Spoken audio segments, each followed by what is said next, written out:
Atrapadas entre una regulación caduca del Instituto Electoral y un electorado que clama por más democracia, los candidatos de la izquierda y de la derecha están realizando las campañas más ridículas de nuestra historia, campañas con cero contenido. Lo converso con Lorenzo Meyer y Fabricio Mejía, dos de los mejores analistas políticos del país. Bienvenidos a una conversación de largo aliento.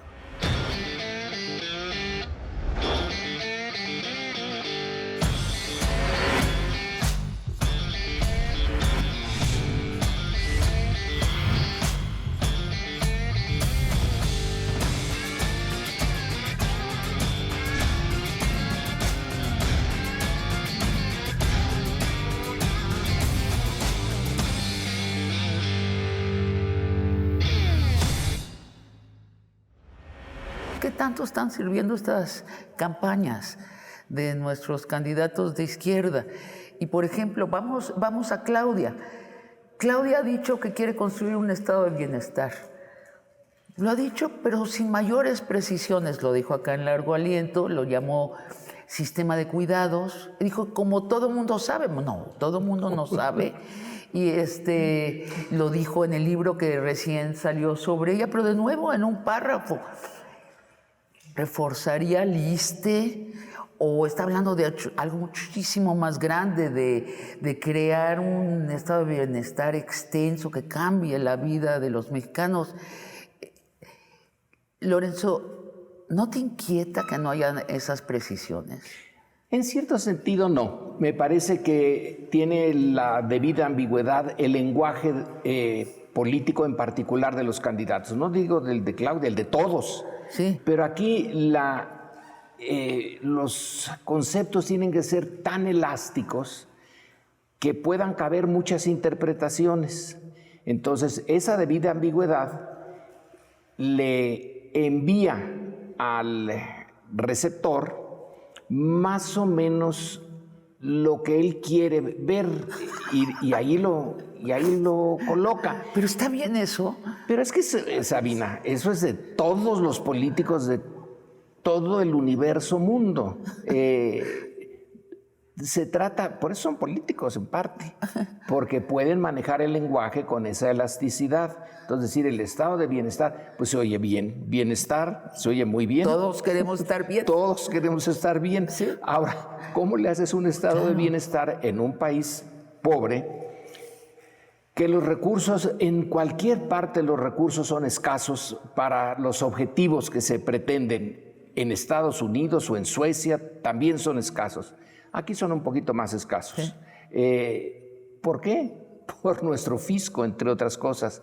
No solamente porque el país es pobre, sino porque captan los diferentes canales que van a dar al fisco recursos menores en monto y en proporción que en otros países que tienen más o menos nuestro mismo desarrollo. Entonces, habiendo pocos recursos, ¿cómo quieres que lo especifiquen?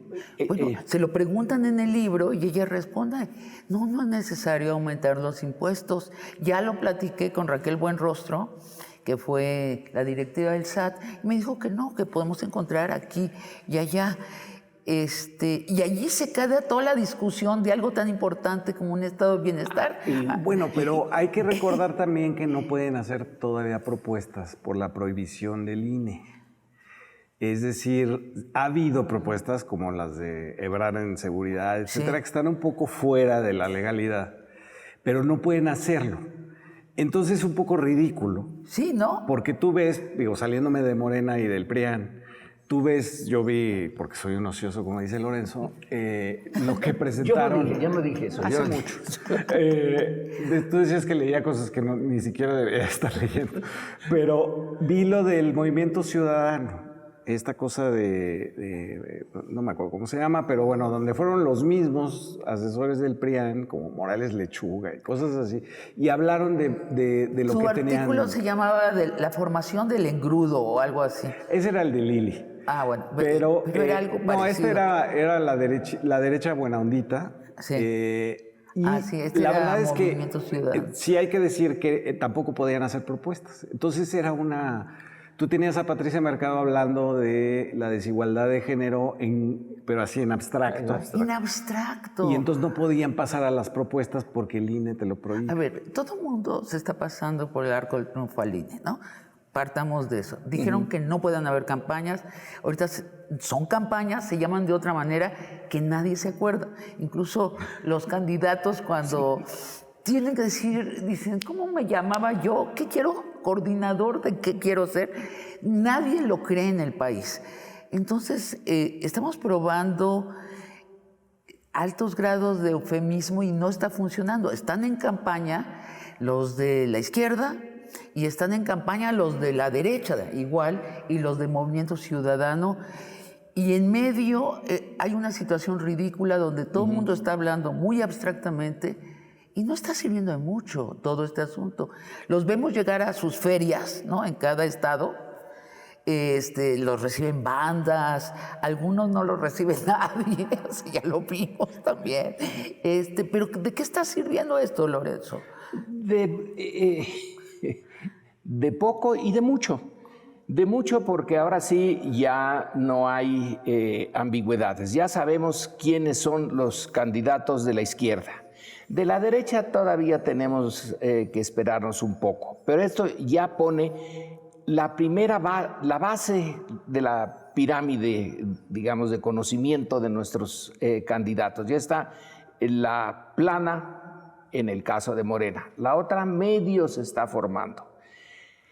Va a irse dando paulatinamente un mayor conocimiento. Ahora, ¿por qué no pueden hablar de algo y por qué está prohibido, por ejemplo, a mí me parece muy interesante que se haya prohibido, el AMLito? ¿El qué? El AMLito. El muñequito de AMLO. Es ridículo, ¿no? Sí. Pero un marco legal que ya no funciona, sí, pero que no se puede enmendar ahorita. Ajá. Entonces estamos en ese interregno entre una legalidad que no funciona, pero tienes que hacer como que la respetes, en espera de que llegue otro momento en donde ya pueda ponerse el reflector en toda la argumentación jurídica y se diga esto ya lo desechamos, esto también, esto para allá. Lo que queremos es, sí, debate, información, etcétera. Campañas. Pero no se puede ahorita. No se puede. Estamos en un momento ridículo de la política mexicana. El momento ridículo. Bueno, Noroña, me ha tocado presenciarlo. Llega a sus mítines y cuando hay mucha gente sí se suelta a hablar, de una capacidad verbal notable y cita, evoca a Lula, a Evo Morales, bueno, una gran frase que dice, yo quiero ser presidente para que cada mexicano coma 3 veces al día. Y la gente se incendia como en un concierto rock y con toda razón, porque es una propuesta concreta, comprensible, con sujeto y receptor. Fabricio, ¿no crees que estamos perdiendo el tiempo de no tener estas propuestas en todos los mítines? Yo creo que están perdiendo los mismos partidos. Sí. O sea, yo estaba revisando hoy en la mañana la última encuesta de Demotecnia, la de María de las Heras, sobre las preferencias internas en Morena para la candidatura, y no han variado en un mes.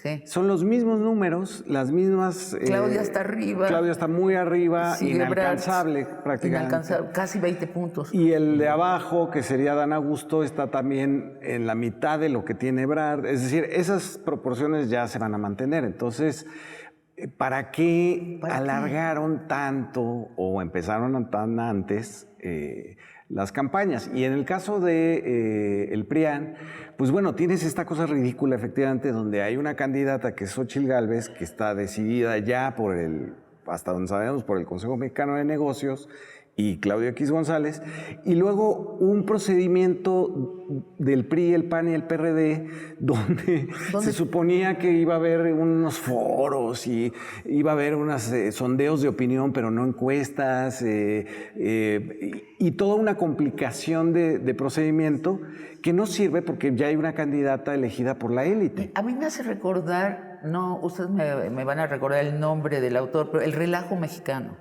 Este autor Sí, que habla de que Portilla. Juntas a más de 10 mexicanos e inmediatamente sucede un relajo, donde todo es muy festivo, pero que no hay orden, no hay meta clara. Esto es lo que a mí me parece. ¿Qué estamos aprendiendo en las campañas? Estamos aprendiendo el costo de haber tenido un sistema autoritario tan largo. Sí. Estas son las raíces de esto que tú llamas relajo, y que sí, es cierto, es un relajo, pero es además casi inevitable. Tuvimos todo ese largo tiempo en que las elecciones no tenían, y tiene un nombre técnico, elecciones sin contenido. Eso los politólogos ya lo acuñaron. Y es cierto, es exactamente lo que nos pasó aquí. Son elecciones sin contenido. Está prohibido tener contenido. No tenían contenido. No, pues me refiero que ahorita está vetado por el INE tener contenido. Pero ¿por qué tenemos ahora esos vetos? Porque fue tanto el abuso del aparato electoral que no servía para nada, que poco a poco, muy poco a poco, se ha tenido que ir cambiando, y entonces se exagera del otro lado. Se le pone todas las candados posibles que ya llegan al absurdo. ¿Cómo prohibir que Claudia diga en un mitin, yo quiero hacer un estado de bienestar y lo voy a hacer así y va a consistir en tal y en tal, que se explaye durante horas?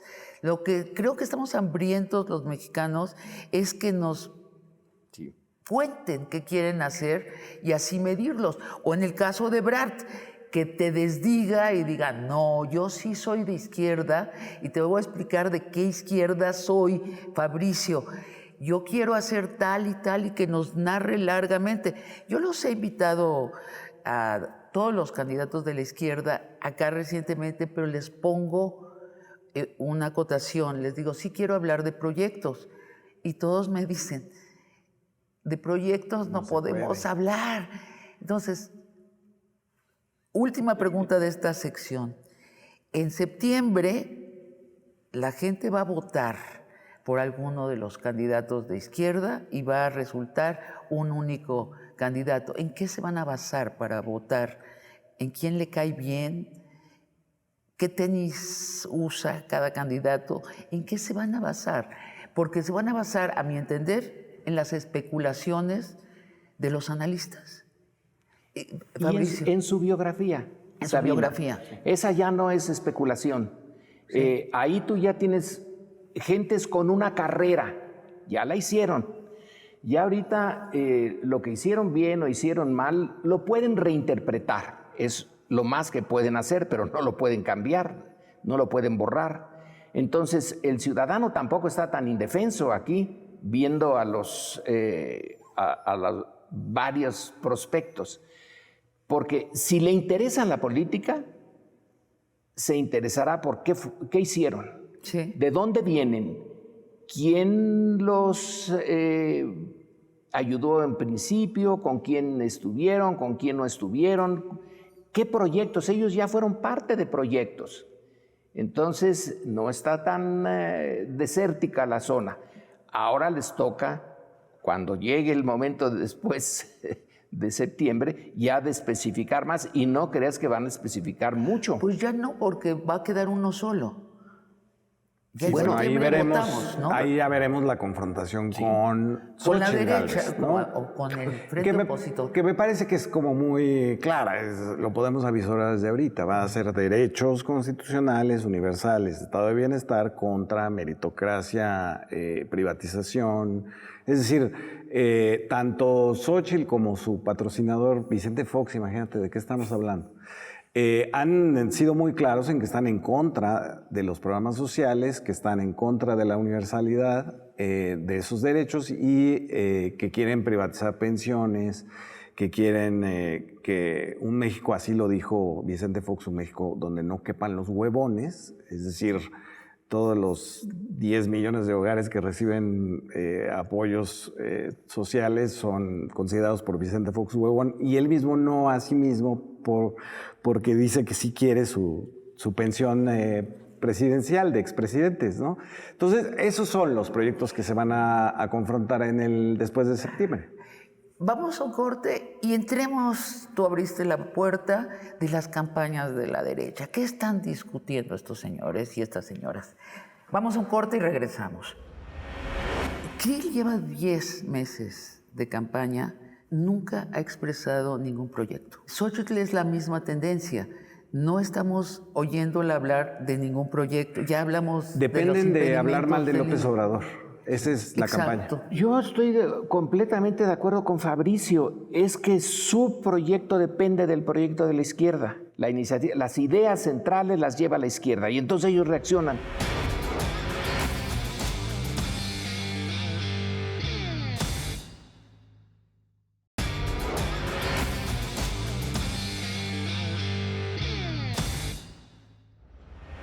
Hablábamos de la candidata estrella del frente opositor, Xóchitl Gálvez.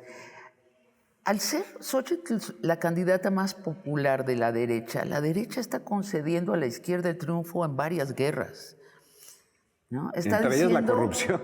que sí al feminismo, está diciendo que sí a la diversidad racial, está diciendo que los gays son ciudadanos de primera, está diciendo que los trans está bien, que las ayudas sociales sí son pertinentes. Es una victoria para la izquierda, ¿cierto, Lorenzo? Sí, yo decía que sin 4T no hay X, sin 4T no hay Xóchitl, porque salió viendo la historia del PAN. El PAN tiene ciertas familias bien, gentes de clase media, media alta, generalmente abogados, pero pueden ser también otros profesionistas, muy católicos, que tienen éxito en sus despachos y de ahí proviene un lenguaje, el lenguaje de ellos que es distinto del clásico del PRI, es un lenguaje más calmado, más preciso, y Xóchitl Gálvez no pega en ese contexto. No. Entonces, ¿por qué se salieron de su burbuja? Pues porque estaba la 4T. Si no, ahí no entra Xóchitl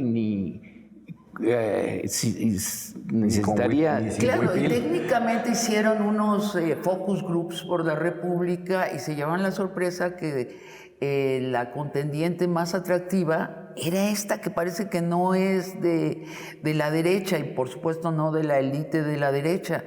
Es una debacle para ellos, ¿no? O sea, sí, me recuerda mucho a Ernesto Zedillo en su campaña diciendo que él había sido bolero, sí. O sea, que boleaba zapatos.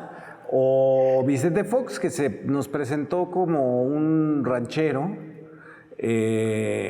que estaba quebrado, que sí era cierto que estaba quebrado porque es pésimo empresario, que proviene, digamos, de todos estos empresarios, que incluyo ahí a Xóchitl, que necesitan tener un cargo público para enriquecerse, ¿no? Es decir, lo de Xóchitl Gálvez a mí me parece también ridículo que no haya podido explicar su conflicto de interés entre sus empresas a nombre de su esposo y su hija y sus puestos, ¿no? Entonces, ahí cuando tú dices abandona la derecha su discurso tradicional, yo incluiría que abandona también el discurso contra la corrupción, porque no han explicado eso y salen de la mano de Alito Moreno, el dirigente del PRI, y Xóchitl dice, mi papá era priista, murió priista, ¿no? Pero Xóchitl ha contado en otras partes que ella construyó su identidad en contra de su padre. O sea, su padre era un alcohólico. Digo, estoy repitiendo lo que ella dice, no es por difamar al señor, que en paz descanse, pero que era alcohólico, que golpeaba a su madre rutinariamente, que llegó a amagar a toda la familia con una escopeta y que ella huyó de ese padre. Entonces le toca abrazar a Lito. Y dice, mi padre murió priista. Lo único que se le ocurre es, mi padre es el único priista que yo no he conocido en mi vida. Ahora, tiene una parentela grande Xóchitl, porque cada vez que habla dice, la primera frase siempre es, mi abuela me decía, mi abuelo dijo, mi papá me enseñó, mi mamá, no sé qué. Y creo que ahí, no sé qué trataron de hacer, Lorenzo.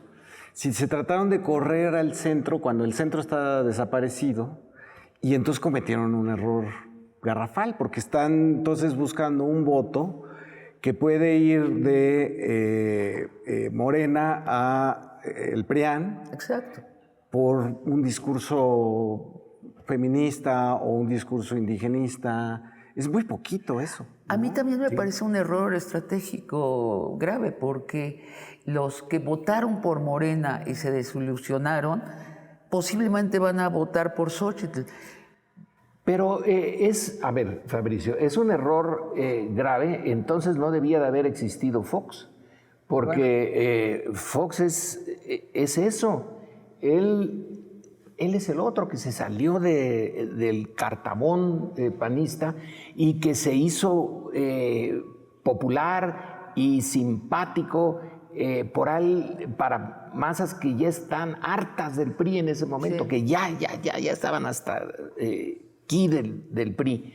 Entonces, Xóchitl sigue ese camino por la vía más epidérmica, más superficial, tratar de ganar ese centro. Sí. Porque hay todavía muchos votantes que no son ni del PRIAN ni de Morena. ¿Cuántos serán? Tú que estabas viendo lo de las cifras, ¿serían como el 30%? No, es menos, pero ¿qué serían? ¿Los de ultraderecha de Verástegui con Lili Téllez? Esa es una posibilidad. O los que están en las grupos más populares, pero yo me los he encontrado, pero que son críticos de Andrés Manuel. Ah, sí. Sí, esos. Que porque no tiene una buena política exterior. Por ejemplo. Entonces, esos pueden ver en Xóchitl la salida. Ella ya no es de la élite, no es la élite panista, no que Krill sí lo es. De hecho, cuando invitamos la última vez a Xóchitl, su problema es que no le querían dar la candidatura para la Ciudad de México, donde tenía una gran oportunidad, porque esta es una ciudad de clases medias, de la mitad de la población es clases medias, y donde sí hay una confrontación con López Obrador. Esa era su lucha, y de pronto le dicen, te mandamos a la grande por unos focus groups. Ahora, hablemos de Santiago Krill. Krill lleva 10 meses de campaña, yo le he seguido, nunca ha expresado ningún proyecto. Xóchitl es la misma tendencia, no estamos oyéndola hablar de ningún proyecto, ya hablamos Dependen de hablar mal de López Obrador, esa es la Exacto. campaña.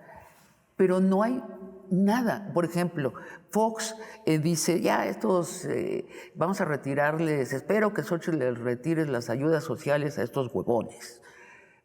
Ella no lo desmiente, pero también se deslinda y dice, se refiere a la pensión a los presidentes, no se deslinda al otro, pero es decir, hay un extremo cuidado en no hablar de nada sólido. Si en la izquierda es problemático, yo creo que en la derecha es mucho más problemático, porque son los que quieren romper con un sexenio. Es claro que la izquierda está diciendo vamos a continuar con cambios, lo que ha hecho López Obrador. Ellos, de verdad es el vacío. Ahora sí que es el desierto. Pero yo estoy completamente de acuerdo con Fabricio. Es que su proyecto depende del proyecto de la izquierda. Depende de lo que la izquierda diga. Ellos van entonces a señalar que no, que por ahí no, que eso es destruir a México, etcétera. Pero la iniciativa la lleva la izquierda. la iniciativa, las ideas centrales las lleva a la izquierda y entonces ellos reaccionan. Pero no pueden poner algo... a ver, ¿qué derecha tiene un proyecto así propio? Me imagino que podemos encontrar algo en Trump. Sí, exacto. Iba a decir Trump. Bueno, Trump tiene toda una cosmogonía. O sea, o sea, pero sí hay una claridad de conmigo regresan los neoliberales. Sí, claro. Los grandes intereses. Yo voy a bajar impuestos y demás. Nuestra derecha es tan tibia que aunque sabemos que el arquitecto de su proyecto es el arquitecto del Fobaproa, Gurría, y que entonces su proyecto será el neoliberalismo puro, ni siquiera se atreven a nombrar el más mínimo detalle que tenga que ver con el neoliberalismo. Es un gran truco, ¿no? Sí, otra vez es la historia, es su biografía. Si se van muy lejos, se encuentran con que los principales problemas que en este momento como sociedad, como conjunto nacional nos afectan, si no se crearon, algunos se crearon en su periodo de gobierno. Estoy hablando ya del PRIAN, no nada más del PAN.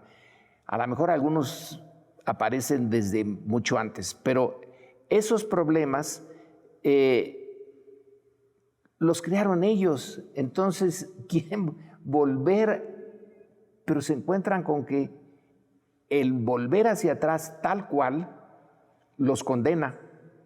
Entonces quieren volver sin que se vea que esos problemas a resolver en el futuro fueron puestos, todas las raíces de esos problemas, en ese pasado de los últimos 50, 60, 80 años. No hay una sola frase, aunque fuera construida por un publicista que identifique a la derecha mexicana, ni una sola frase con tanta actividad que han tenido este sexenio, formando grupos, haciendo asambleas, marchas.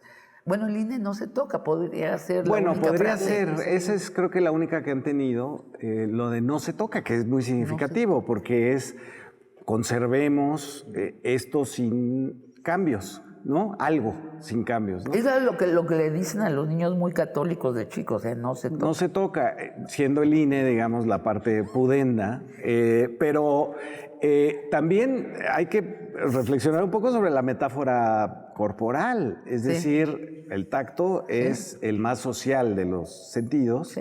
Necesitas al otro para verlo, pues lo puedes ver de lejos, olerlo, etcétera, pero aquí necesitas tenerlo cerca y hay algo de empatía en tocar algo. No se toca, también involucra, digamos, una metáfora corporal, como tú dices, de broma, pero yo creo que tiene un fondo cierto del catolicismo que trata de conservar las cosas puras e intocadas. No lo digo como broma, o sea, la derecha siempre es el no. No se hace, no se toca, y no se toca es típico de la educación esa religiosa. sería la única, pero ellos dependen de López Obrador para tener un proyecto, es decir, lo que diga López Obrador, están en contra. Han llegado al colmo, estaba yo revisando el tuit de Enrique de la Madrid, candidato todavía del PRIAN, que decía que no importaba lo del dólar con respecto al peso, porque las tortillas no se compran en dólares.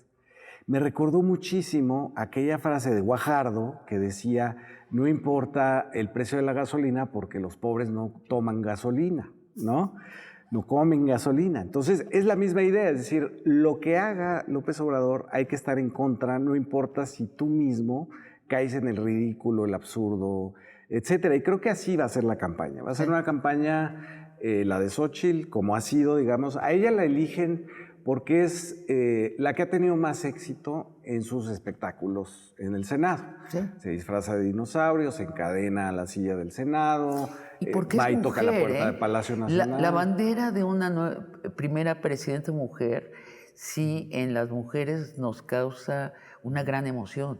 Creo que ahí fue muy inteligente. Creo que eso sí es importante para la mitad de la población, por lo menos. Sí, tienen eso, tienen la parte indigenista que en fin, podría funcionar, aunque ya los propios del pueblo de Tepatepec, donde yo he estado, Efectivamente, desde que yo fui hace más de 10 años, decían, Xóchitl se hace pasar por indígena y era la rica del pueblo y nada de esto es cierto. Estaban ofendidos desde esa época, que es la de Fox. Y además el Tribunal Electoral ya ha definido qué es indígena para efectos de la participación política. Entonces tiene que tener una carta del comisario ejidal o de la comunidad indígena donde dice esta persona desempeñó un cargo de representación aquí, habla el idioma, es decir, es una validación colectiva, no es de que tú te autonombres, ¿no? En México el Tribunal Electoral ya lo definió. Entonces todas estas discusiones metafísicas de que uno se autonombra, en el caso de ser candidato y reivindicarse como indígena, no se puede porque ya está especificado. Entonces, eso les puede servir. Y la otra que quieren hacer funcionar un poco forzadamente es lo de la clase media, los profesionistas que han salido con su talento y esfuerzo, pero tampoco funciona del todo porque están los contratos de lo del conflicto de interés. Y seguimos en lo mismo. Eso, por las circunstancias históricas de estas campañas, nos están pidiendo a los electores que que le entreguemos nuestro voto a alguien por sus características personales, cuando lo único que nos debería importar son sus proyectos. Yo los invito a que vamos a nuestro último bloque, donde les voy a preguntar de qué deberíamos estar hablando, cuál es la sustancia que tendría que tener un proyecto para México, desde el punto de vista de los candidatos y de los electores. La comunicación de la izquierda, dado que los medios comerciales son casi unánimemente neoliberales, ¿necesita la izquierda un proyecto de comunicación? Sí, necesitamos cambios que no se han atrevido a hacerse porque pues, serían acusados de ir en contra de la libertad de expresión. Pero necesitamos códigos de ética generalizados para los medios de comunicación, aprobado quizás por diputados y senadores, de cómo queremos que se desempeñen los medios de comunicación, porque no es su potestad la libertad de expresión. Ellos son medios y por lo tanto la información es un bien público y tenemos que protegerlo entre todos, sí. Y es una labor del Estado. Entonces, sí. Eso y la revisión de las concesiones.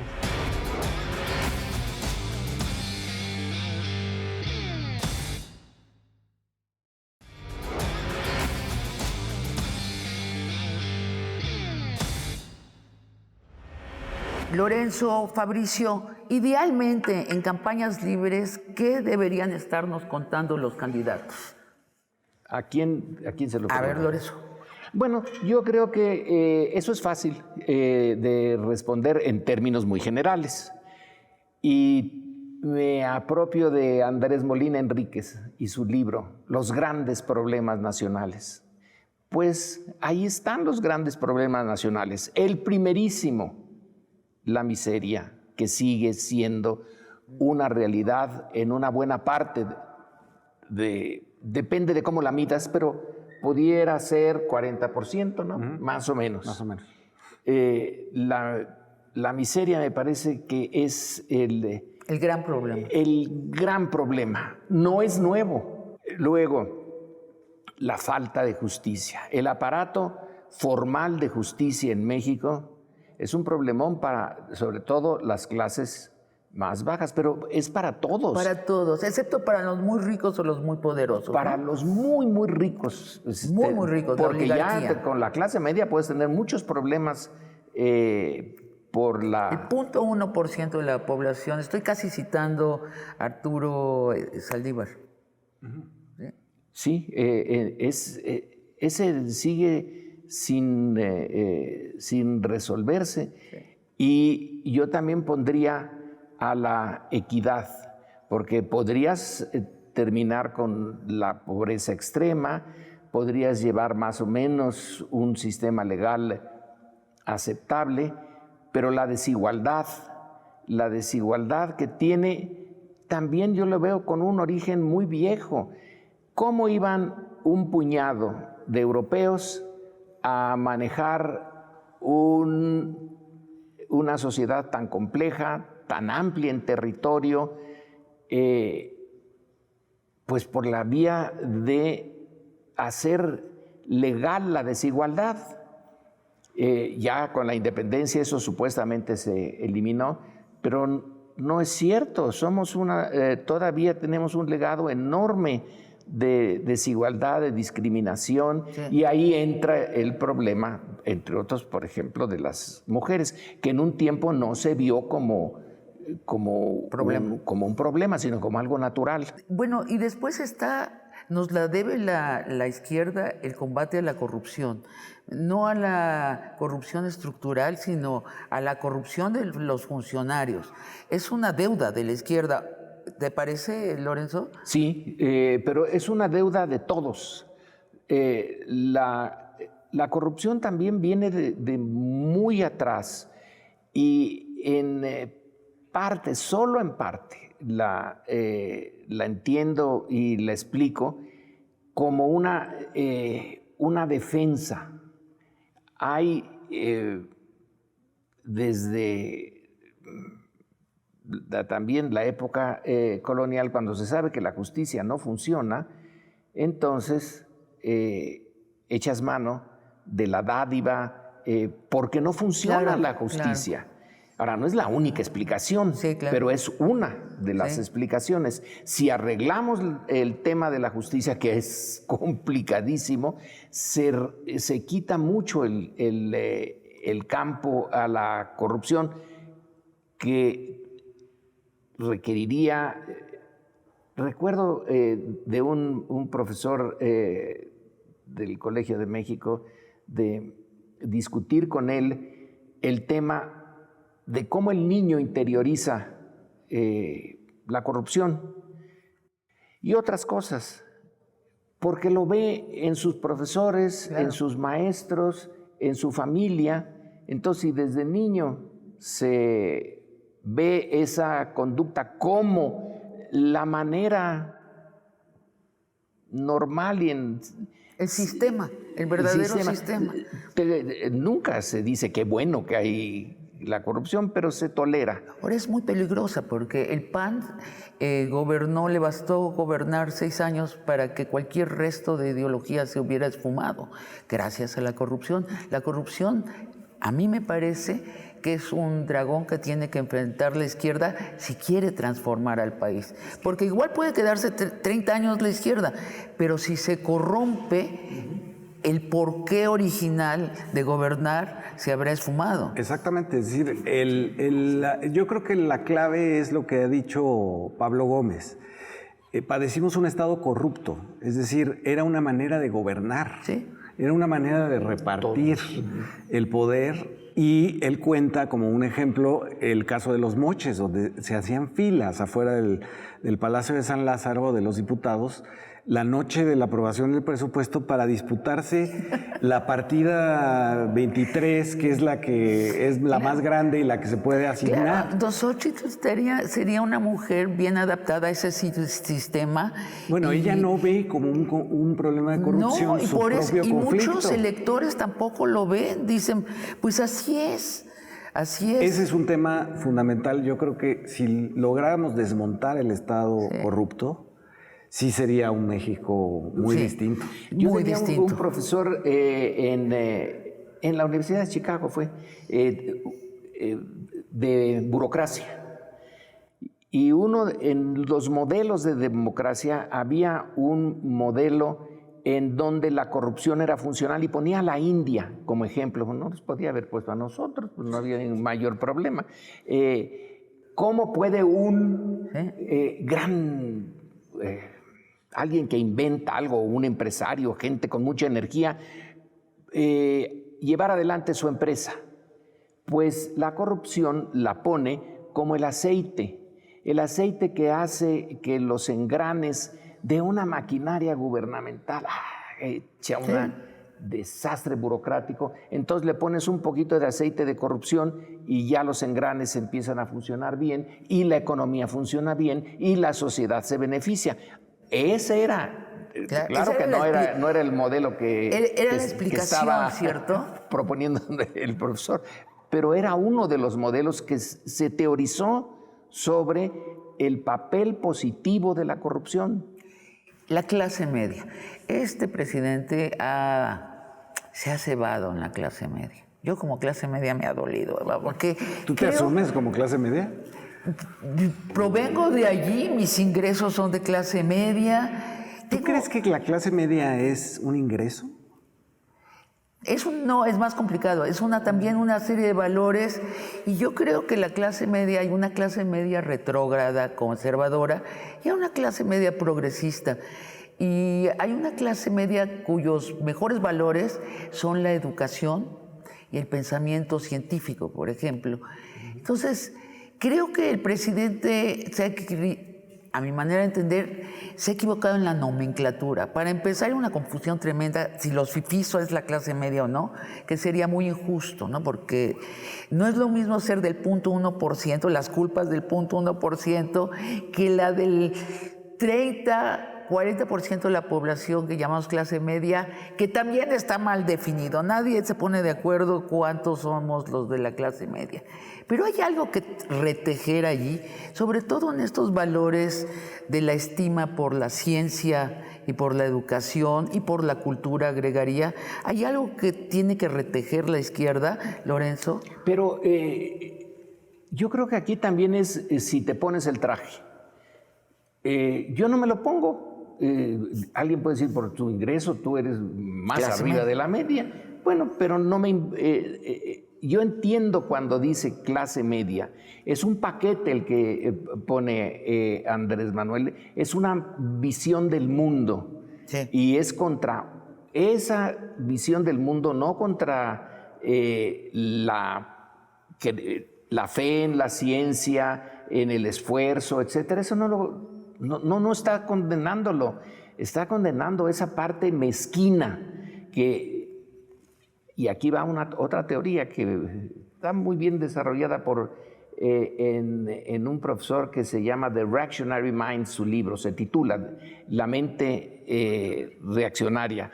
Y él encuentra, viendo nada más Estados Unidos, que hay cierta gente a la cual no le afecta en sus recursos nada. Pero el hecho de que, por ejemplo, los afroamericanos vayan subiendo y que los latinos vayan subiendo, lo sienten como un peligro, como una ofensa. Existencial. Es que en su mundo, hay por naturaleza un grupo y que es mayoritario que debe de estar subordinado. A ti no te puede... pudiera ser que sí, pudiera ser que no, que si mejoran económicamente, te afecte. No, a mí no me afecta, pero esto lo practicamos con Fabricio. Al contrario, quiero pertenecer a un país entonces, donde todo el mundo tenga bienestar. No eres de esa no es la clase media. De la que habla López Obrador. No te asumas de esa clase media. Esa no es. Es la que dice Lorenzo, la ideológica. Hay un caso buenísimo sobre 4 científicos, uno de un laboratorio de la NASA, otro, el presidente de la Academia de Ciencia de los Estados Unidos, que son anticambio climático, es decir, no creen que exista el cambio climático. Y el análisis no es que les estén pagando, no es que les convenga, no es que es ideológico, porque dicen ellos, son súper conservadores, y estos 4 científicos dicen, si el Estado entra a regular a las empresas por el cambio climático, estamos en el comunismo. Esa es esa clase media. A ver, la comunicación de la izquierda. Ahorita que se vaya el gran narrador de la izquierda, que es López Obrador. Dado que los medios comerciales son casi unánimemente neoliberales, sinceramente, aparte de que estén pagados por neoliberales, yo creo que la mayoría de los comunicadores son sinceramente neoliberales. ¿Necesita la izquierda un proyecto de comunicación? Sí, necesitamos cambios que no se han atrevido a hacerse porque pues serían acusados de ir en contra de la libertad de expresión. Pero necesitamos códigos de ética generalizados para los medios de comunicación. No que cada medio se haga su propio código de ética, donde acaba el Reforma poniendo que te tienes que lavar los dientes y que no puedes usar la falda corta. No es eso, es un código general aprobado quizás por diputados y senadores, de que cómo queremos que se desempeñen los medios de comunicación, porque no es su potestad la libertad de expresión. Ellos son medios y por lo tanto la información es un bien público y tenemos que protegerlo entre todos, y es una labor del Estado. Entonces, eso y la revisión de las concesiones. No puede ser que se reeditan cada vez y nunca se cancelan las concesiones por nada del mundo. Y necesitamos una réplica de la izquierda. Y yo diría que incluso una labor pedagógica. Así es. Se los digo a ustedes que son los pedagogos de la izquierda. Pero creo que tendrían que ser más abundantes o más difundidos. O sea, no ha habido un cuidado en educar a la gente en qué es la izquierda. Todavía uno abre Twitter y todavía salen 5 años después de que gobierna la izquierda, sale, esto es como Venezuela. Y dices, o sea, ¿de veras no han aprendido nada? No hay ningún sistema que los haya educado en esto. Hay muchas lagunas, y a mí me preocupa esto porque la historia en otros países muestra qué peligroso es un gobierno de izquierda con una prensa comercial continuamente opuesta y difamatoria.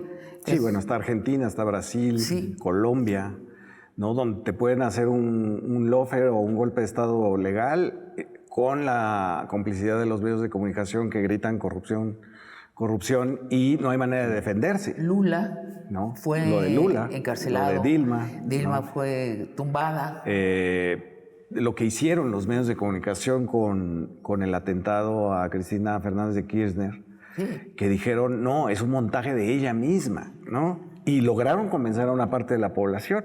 Entonces, aquí tenemos, digamos, eso sí lo maneja muy bien el neoliberalismo, la propaganda, ¿no? Si tú recuerdas, por ejemplo, cuando empiezan la propaganda del neoliberalismo, la empieza Ronald Reagan en un programa pagado por la General Motors en Estados Unidos. Y de ahí despega a la campaña como gobernador de California, y ya lo que todos conocemos en los 80s. Entonces, eso sí lo saben hacer, hacen propaganda y pueden manipular la verdad de tal manera que ese poder, los medios de comunicación junto con el sistema judicial, son dos cosas que hay que atacar rápidamente, porque aquí no se está hablando de que la izquierda, digamos, se quede para proteger el statu quo, si eso existe, del obradorismo. Se trata de, como decía Pablo Gómez, de que corramos, no caminemos, sino corramos a una transformación que sería ya irreversible.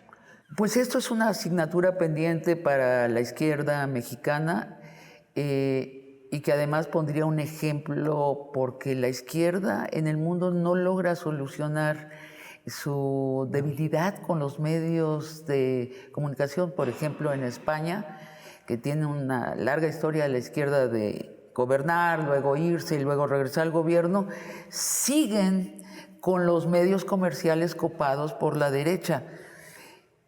Es parte de... ¿Cómo le podría hacer la izquierda? ¿Comprar medios? Tener... ahí es cosa de dinero. Y claro que la derecha tiene dinero. Entonces, si la izquierda, en principio, así de manera muy general, tiene números, tiene montones o debería de tener montones de adherentes en la población. La derecha no tiene los números, tiene el dinero, las capacidades económicas.